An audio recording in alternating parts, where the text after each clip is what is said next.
Bismillahirrahmanirrahim. Salam aleykum əziz müsəlman bacı və qardaşlar. Əql rubrikasının ikinci bölməsində biz İmam Cəfər Sadiqdən olan möhtərəm bir rivayətlə tanış olacağıq.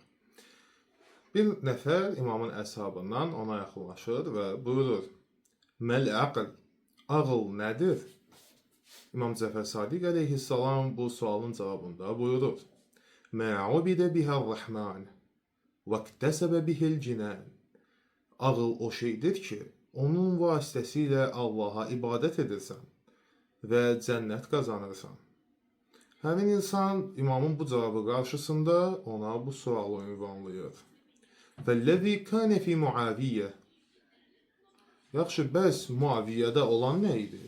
Bildiyimiz kimi öz dövrünün ən hiləgərliyi ilə tanınan Muaviyyə, qurduğu cəsus şəbəkələri və yüksək intellekt tələb edən bir sıra hadisələr var idi ki, hansı ki onu dövrün insanlarında ağıllı bir insan kimi formalaşan bir şəxsiyyət görünümünə salmışdı.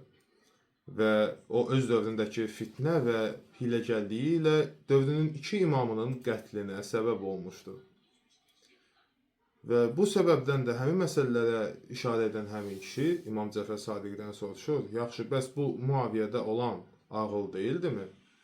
İmam bu sualın cavabında buyurur: Tilkən nəkra'u və tilkəş şeytanə. O, yəni Muaviyyədə olan bu xüsusiyyət hiləgərlik idi. O, şeytanlıq idi. Və hiyyə şəbihətun bil-aql və leysət bil-aql. Bu, ağla bənzəyə bilər və ağla bənzəyirdi. Amma ağıl değildi. Vesselamu aleykum ve rahmetullah ve berekatuhu.